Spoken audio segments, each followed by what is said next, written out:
At nagbabalik na naman tayo dito sa ating no contact update for today, January 24, 2026. So yun nga mga babes, no, ang lamig ng panahon ngayon, no? Grabe, 'di ba? Pero parang hindi effective, no, yung may kayakap ka, no, lalo na kapag may ginagawa ka, no? Ang hirap, 'di ba? Kasi siyempre na may ginagawa ka, hindi ka makakakilos. Kung may yumayakap sa'yo lalo na 'pag nagmamadali ka, 'di ba? So, mas maganda mga babes 'no, na tiisin yung lamig, mag-jacket muna, 'di ba? Kung may ginagawa kayo lalo na kung kailangan ninyong kumilos 'no, abot dito, abot dun 'no, kumilos ang inyong mga kamay, 'di ba? So, mamaya na lang yung mga gano'n, 'di ba, na mga bagay 'no, yung yakapsul, yun, 'di ba? Lamig ng panahon, mag-jacket kayo mga babes, lalo na yung mga walang yayakap sa kanila. Uy, grabe miss yan, parang nasaktan ako sa sinabi mo, ayan 'no. Grabe mapanakit yung rilo.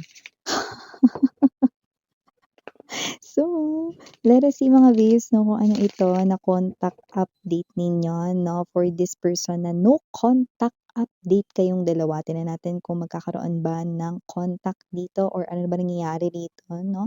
Tingnan natin 'yan. So, yun nga 'no, wala tayo ditong gender, babae, lalaki, LGBT latte, welcome. Kung interesado na i-purchase ang ating 2026 overall forecast for your zodiac sign, that's for 1/5. Nandiyan na yung general messages, love messages, career/business messages, money messages, at ang favorite ng lahat ng significant events to remember.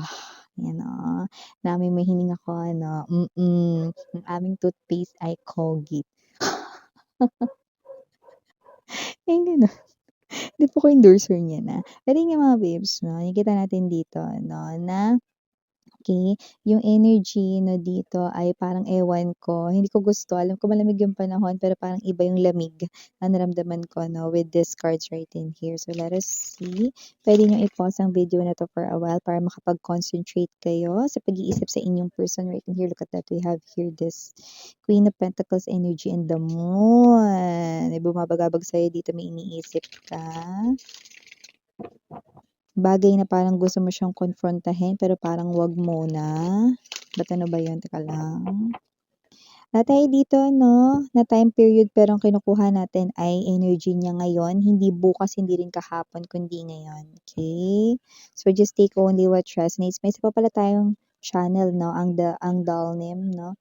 So, just take only what resonates. Click lang yung link diyan sa ating description ng box. Kung nakakarinig kayo ng ibang ingay mga babes, it's out of my control. So, please mag-focus na lamang tayo sa sarili nating world. We have here Page of Swords, Seven of Cups, Devil, Nine of Swords, Three of Coins, Nine of Coins. Bottom of the deck, we have the King of Wands, Queen of Swords, and the Two of okay, gets ko na. Kaya naman pala mga babes 'no, sumabay pa talaga 'no, sa malamig na panahon 'no, etong person ninyo 'no. So, nandito ka, hindi dahil hinihintay mo siyang bumalik, kundi nakabalik na pala 'yan, nakabalik na 'no. Pero nagtataka ka, kaya pala lumabas kanina 'no, yung Queen of Coins energy at ang malaking moon dito 'no, ay nagtataka ka rito 'no, bumalik nga pero parang ang lamig naman ng pakikitungo niya rito sa inyo. Naguguluhan ka bakit gano'n, 'yan, huwag kang mag-alala dahil lumabas dito kung ano yung nasa isip ng person mo 'no. Yung person mo sarap nuknukan, 'no. Tampalin ko lang kaya 'to 'no, ng ano, one time lang talaga 'no, pero ipangtatampal ko sa kanya mga babes 'no, yung hanger na pink, may kulay. So, maliban diyan 'no, sa binabanggit ko rito 'no, may energy rito na sinusuyo niya kayo, may energy rito na posibleng kinukulit niya kayo 'no, nagme-message siya sa inyo, ngayong sumagot na kayo at ngayon na parang binigyan niyo siya ulit ng isa pang pagkakataon. So, okey na kayo, lumabas dito, okey na kayo, okey? Pero nandun ka na sa observation mode, naoobserbahan mo siya rito. Kasi may energy rito na pagtapos mo siya rito mga ilang araw lang 'no, pagtapos mo siya ritong tanggapin ulit 'no, parang eto ka nakakaramdam ka ng panlalamig. Hindi dahil malamig yung panahon, kundi talagang cold treatment ang binibigay niya rito sa'yo 'no. Nakikita ko rito 'no, na yung mga parang pangungulit niya sa'yo, pagse-send ng mga messages niya sa'yo rito dati 'no, para mahikayat ka rito na bumalik sa kanya, makipagbalikan sa kanya rito 'no. Nung pinatos mo yun, okey, or nung parang pumalag ka dun mga babes 'no, okey, nakita natin dito 'no na binigyan mo siya ng pagkakataon. Pagtapos nun 'no, pagtapos ng mga ilang araw na pakikipagbalikan niya rito sa inyo 'no, parang eto siya dumidistansya, ayan 'no. Parang may energy rito 'no na medyo dumidistansya siya sa'yo. Ano nangyayari rito 'no? Ayaw mo pa siyang kumprontahin kasi inoobserbahan mo pa siya lalo na kababalik niya pa lang rito sa buhay ninyo ulit 'no. So, hindi mo alam naninibago lang ba siya or whatsoever or bakit naman kailangan manibago, eh, dati naman ang naging kayo, ano bang meron dito? Ano bang problema rito? Bumalik nga miss 'yan pero parang wala naman siya sa sarili niyang katinoan, 'no? Alam mo, kaya gusto kong nuknukan ng person mo rito 'no, we have here the devil and there's this Nine of Pentacles energy. Nakakaloka 'no, pagtapos ka niyang kulitin, pagtapos ka niya rito 'no, na sendan ng mga mensahe rito 'no, or tawagan kayo rito para makipagbalikan kayo sa kanya, matapos niyang mag-effort, oo, nag-effort ito na ito siya. Nine of Swords energy, Three of Pentacles 'no, Nine of Pentacles 'no. Nag-iisip siya rito kung tama ba yung ginawa niya. O 'di ba, sarap nuknukan, 'di ba? Hindi pala siya sure, hindi pala siya sigurado 'no, na gusto kanyang bumalik sa buhay niya pagtapos niya mag-effort dito 'no. Sinayang niya pa yung lakas niya. Sinayang niya pa yung panahon niya rito, hindi pala siya gano'n ka-sure na gusto ka niyang makasama dito for life. Oo, gusto ka niyang makasama ngayon, okey? Pero parang may ganito na ewan ko, parang meron kasi something to do with napanood siya, nakita, it could be an advertisement 'no, or yung mga palabas ngayon minsan kasi 'di ba, naapektuhan na rin yung mga isip ng mga tao 'no, ng mga napapanood nila 'no, sa mga series, dramas, movies 'no. Parang feeling nila 'no, nangyayari rin sa buhay nila yon. So, may gano'n ditong lumabas 'no, which is causing this na magkaroon rito ng conflict, magkaroon rito ng kaguluhan, confusion dito sa inyong koneksyon 'no. Patapos niya rito mag-effort 'no, ngayon sinasabi niya sa'kin dito hindi pala siya sure na bumalik siya, eh, baliw pala 'to, eh. Ba't ka bumalik, 'di ba? Kung hindi ka naman pala sure kay collective talaga na gusto mo talagang itawid ito hanggang forever 'no. Gusto ka niya na makasama ngayon, gusto niya 'no yung feeling ng kausap ka niya pero sa kabilang banda dumidistansya naman siya. Kasi nga itong person na 'to 'no ay parang meron ditong gumagambala sa kanya ritong kaisipan 'no. Parang tama ba daw yung ginawa niya, nakipagbalikan siya sa'yo rito 'no, or dapat hindi muna, nag-isip muna siya rito kasi baka ibang tao talaga yung gusto niyang makasama or baka ibang tao daw talaga yung nakatakda para sa kanya, eh, baliw nga talaga 'to. Ngayon gusto niya maging single, ayan oh, Nine of Pentacles energy. So, parang lumalabas dito parang pinaasa ka niya, pero yung totoo talagang gulong-gulo siya. Pero sana bago siya bumalik dito at gumawa ng mga hakbang sa inyo, hindi muna siya bumalik 'no, isa palang malaking syunga 'to, eh, 'di ba? Nakakaloka yung pagiging, foolish ng kanyang mga galawan dito 'no. Siguro dati 'no, nakagawa ito ng maling desisyon 'no, kaya nagkasira kayong dalawa 'no. Nakikita ko rito confused siya. Alam mo yung masaya siya na bumalik ka sa buhay niya tapos ngayon na nakabalik ka na 'no, parang hindi niya na alam kung masaya ba talaga siya sa naging desisyon niya 'no. Kaya siya dumidistansya sa'yo 'no, hindi ka niya masyadong kinakausap 'no, hindi siya yung parang masyadong giving 'no, na parang masyadong, um yung parang gustong-gusto niya makabalik sa inyo, 'di ba, yung masyado siyang sweet, 'di ba, sa mga mensahe niya. No, ngayon dito parang ang tamlay ng message niya sa'yo, 'di ba? Parang hindi ka niya dito girlfriend or boyfriend or parang hindi ka niya rito partner 'no. Nakikita ko kasi dito naguguluhan siya, pero yun ay dahil sa napanood niya sa telebisyon or sa cellphone niya 'no, 'yan mga ganyan, 'di ba? Cellphone, tablet, ano ba yung gamit niya rito basta may napanood siya, may nakita siya rito na parang sa kabilang banda, mas lalong dumagdag dun sa isipin niya 'no, na parang hindi na pala siya sure ba't bumalik-balik pa siya. Ngayon 'no, na parang ikaw ito na parang ano ba 'to, ginugulo ka lang ba niya dito, fall ka lang ba talaga niya rito or tinitest lang niya ikaw? Kung may gusto ka pa sa kanya rito. Ngayon naman na pumayag ka na bumalik siya sa buhay mo, okey, eto ka iniisip mo baka pinaglalaruan niya ulit ang feelings mo. Pero sa nakikita ko dito naguguluhan talaga siya 'no. Alam mo ano siya, eh, 'no, tingin ko da't hanapin niya muna yung sarili niya o kaya baliktarin niya yung damit niya kasi parang naliligaw siya, eh. Victory niya yung damit niya, try niya lang baka mahanap niya yung sarili niya. Kasi nakikita natin dito 'no, kung sino man siya parang naguguluhan siya ngayon, okey? Kaya huwag kayong magtaka kung bigla na lang 'tong makipag-usap sa inyo ng masinsinang usapan or adult conversation daw sa pagitan ninyong dalawa 'no, na babanggitin niya ito na parang hindi niya alam na ito pa ba talaga yung gusto niya or ito ganyan-ganyan 'no. So, para hindi na kayo magulat. Kasi ngayon nagtataka kayo 'no, parang nitong hinahabol-habol niya kayo, sobrang sweet niya sa inyo, napakaganda ng mga mensahe niya rito 'no. Ngayon naman na bumalik na kayo sa buhay niya 'no, bigla naman siyang nanlamig 'no. So, hindi yan epekto na napasukan ng lamig yung utak niya dahil malamig yung panahon ngayon.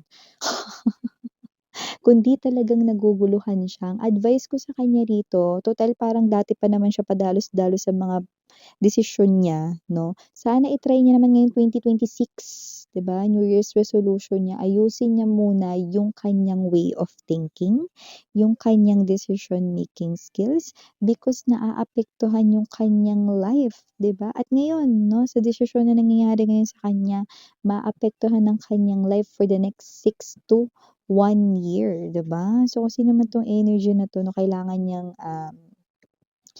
um i-build yung kanya rito 'no, na decision making skills at maging mature. Kasi nakikita natin dito na magulo siyang kausap. Kahit naman din ako maguguluhan, eh, 'di ba? Ngayon na nakabalik na sa buhay mo, 'di ba? Ta's ngayon ang gulo-gulo niya. Parang hindi ka naman niya ngayon tinatrato ng very warm. Parang bumabalik siya dun sa time na parang nagre-remind sa'yo na, "Ano 'to, may kausap na naman kaya siyang iba? Ano 'to, baka bumabalik na naman siya sa dating siya," 'no? Well, actually hindi ko naman nakita yun talaga, pero nakita ko dito naguguluhan siya dun sa bagay na nagtatanong siya sa sarili niya, "Ito pa rin ba yung gusto ko," gano'n 'no. Tignan mo two of swords, eh, kailangan niya muna alam mo tingin ko kailangan niya rito ng space, okey, hindi dahil astronaut siya. Kundi kailangan niya ng space para makapag-isip dito 'no, dahil very close off dito ang kanyang mind 'no, sarado rin dito ang kanya ritong isipan at heart 'no, so hindi niya alam. Though, nakita ko dito na talagang nung time na sinusuyo niya kayo very eager 'no, nililigawan niya kayo ulit or parang nag-e-express siya sa inyo dito ng adoration, affection, love, and anything and everything related dito 'no, how passionately pa nga ito. Pero ngayon 'no, na kayo na ulit parang ano ba 'to, biglang naging matamlay, parang biglang cold treatment na naman, na yung parang feeling ninyo kung nasa Pilipinas kayo, feeling ninyo nasa North Pole kayo. Gano'ng klase ng panlalamig 'no, or parang feeling ninyo na nasa isa kayo ritong snowy or winter season na wala namang gano'ng season sa Pinas, 'di ba? So, gano'ng klase ng cold treatment ang kanyang binibigay sa inyo at ang nakakaloka hindi pa yun puwedeng gawing halo-halo kasi ang halo-halo sweet and delicious, 'di ba? Eto yung klase ng lamig 'no, na pang Titanic. Yung lamig na puwede talagang pumatay ulit ng damdamin mo dito. So, yun nakikita natin dito. So, ewan mo, ano ba nangyayari rito, pinaglalaroan niya lang ba yung feelings mo dito or what, pero ito talaga, naguguluhan siya. So, puwedeng kausapin kayo nito ng masinsinan sa mga darating na linggo lalo na kung ito yung situation ninyo. Curious ka kaya ka nandito kasi bumalik nga siya pero ang gulo naman niya, 'di ba? Kahit ako din naman, eh, 'no, alam mo ano mo muna siya, tawag nito, palayain mo muna 'yan 'no, isipin mo muna siya, maglagay muna kayo ng time apart 'no. Parang may energy rito 'no, na kung talagang gusto mo yang person na 'yan 'no, hayaan mo muna siya na parang dumistansya, makapag-isip-isip 'no. Ang tawag dun, cool off 'yan 'no, tawagin ng cool off by Yen Constantino, 'di ba? Cool off muna 'no, para makapag-isip-isip siya kasi ang gulo niya, eh, 'di ba? Ngayon na pumayag na kayo, eh, 'no, masyado siya ritong nag-effort dati ta's nung pumayag na kayo ngayon, 'di naman niya kayo masyadong pinagpapapansin, 'di ba? Pero dito nakita ko wala naman siyang ibang kausap na pero naguguluhan siya. Ano ba 'to? Ang gulo nito, eh, 'no? Pero yun nga 'no, ang mapapayo ko dito 'no, i-let go mo muna siya pansamantala, hayaan mo siya, bigyan mo siya ng space, 'di ba? Pero wag mo siyang i tawag nito, ipadala dun sa universe 'no, sa labas ng outer space 'no. Kasi nakikita ko dito that this person right in here 'no, ay kailangan niya rito ng space and time to think yung sarili niya. Kasi siya yung magulo, eh, hindi ikaw. Eh, so, I do pick up na yung iba sa inyo, oo, gusto niyo siya kaya nga kayo nakipagbalikan sa kanya rito, pero yung iba hindi na gano'n katindi yung inyo ritong energy 'no, parang may energy kayo rito na pagka siguro na-realize niyo, Miss Yan, na hindi naman pala talaga ako yung gusto niya, okey lang Miss Yan, let go ko na lang siya. Kasi yung energy niyo parang gano'n, eh. O minsan kasi tinanggap ko lang 'yan kasi love ko pa siya, eh, may feelings pa ako sa kanya. Pero kung pipiliin niya na talagang ano na, wala na talaga siya rito na parang, kagustuhan na makasama ako sa kanya forever, okey lang, 'yan 'no. Kasi parang gano'n rin naman yung nafi-feel ko, yeah, kasi kung yun ang energy mo, then this reading is for you, okey? Parang mahal mo siya pero okey lang kahit na mawala siya. Kasi ang gulo niya, eh. Ayaw mong madamay sa kaguluhan ng isipan niya. So, yeah, mga babes 'no, i-let go mo muna 'to, okey? Letters na tayo dito at initials. We have here J, B, O, JB, 'yan 'no. B as in boy, just take only what resonates. L, T, R. I don't know if it's 9 or G, just take only what resonates. Pero yes, 9. Gusto niya rito maging single muna 'no. So, yun nakikita natin dito, okey? Nag-effort tapos gusto maging single, parang syung. We have here W, we also have here U, andito rin A, and last but not least, we have the letter K. So yeah, these are all the messages we've got right here for you, sweethearts. Again, I'm Mariana on Sarang Love and Light. Annyeong.